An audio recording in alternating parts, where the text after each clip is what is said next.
Assalamualaikum warahmatullahi wabarakatuh. Kembali lagi di channel Senja yang Terang. Pada kesempatan kali ini saya akan sedikit membahas tentang istilah-istilah yang ada di dalam penentuan arah kiblat. Apa saja istilahnya? Simak sampai tuntas.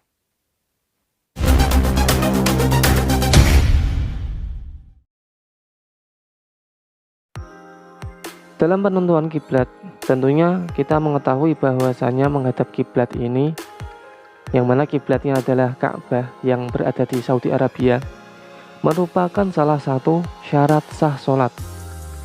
Yang mana jika kita ketika melakukan sholat dan tidak menghadap kiblat, maka bisa-bisa sholatnya tidak sah.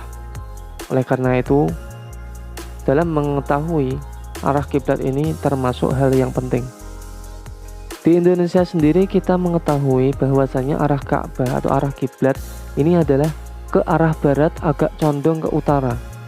Ini sesuai fatwa MUI yang terbaru ya tahun 2010.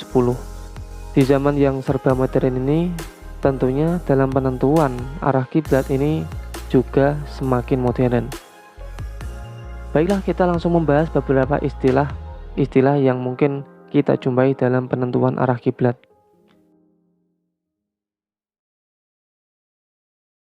Yang pertama mengenai arah itu sendiri.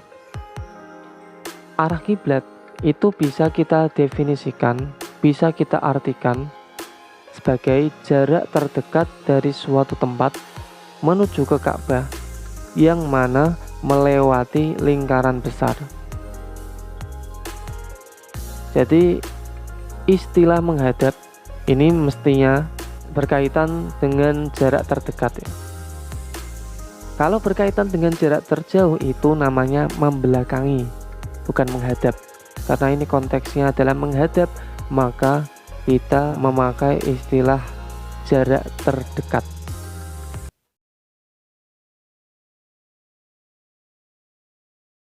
Kemudian yang kedua, ada istilah yang namanya azimut kiblat. Azimut kiblat adalah jarak yang dihitung atau sudut yang dihitung dari utara sejati ke arah timur searah jarum jam sampai ke titik Ka'bah. Jadi kalau azimut kiblat itu acuannya adalah utara sejati, yaitu utara kutub. Karena bumi kita ini itu memiliki dua kutub.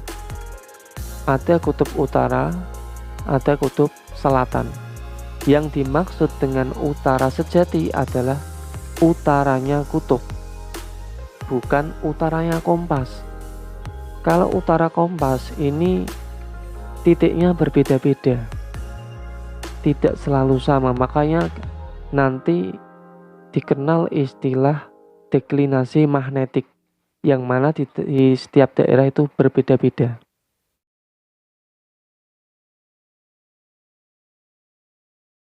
Istilah yang ketiga adalah lingkaran besar. Tadi saya katakan bahwasanya arah kiblat itu merupakan jarak terdekat suatu tempat menuju Ka'bah yang melalui lingkaran besar. Sekarang, apa itu lingkaran besar? Lingkaran besar adalah suatu lingkaran yang berada di permukaan bumi kita ini, yang titik pusatnya itu sama dengan titik pusat bumi. Kita bisa mengandai-andai ya, misalkan bumi itu bulat seperti bola. Kita buat lingkaran di permukaan bola tersebut. Kita membuat lingkaran yang titik pusatnya itu sama dengan titik pusat bola. Sudah dapat pengandaian ya? Jadi lingkaran yang mana berada di permukaan bumi yang titik pusatnya itu sama dengan titik pusat bumi. Lingkaran kan mempunyai titik pusat, bumi juga memiliki titik pusat. Nah, lingkaran yang titik pusatnya sama dengan titik pusat bumi itu namanya lingkaran besar. Baliknya, kalau ada istilah lingkaran kecil, itu adalah lingkaran di permukaan bumi yang titik pusatnya itu tidak sama dengan titik pusat bumi.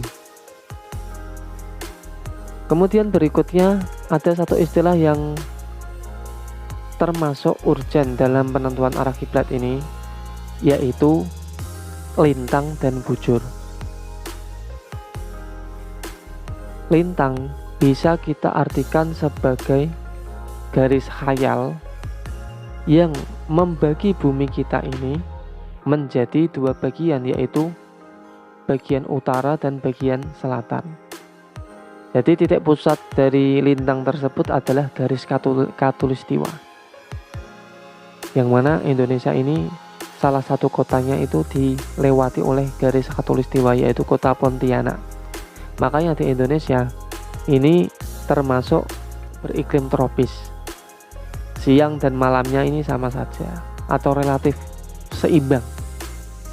Lintang ini memiliki angka 0 derajat.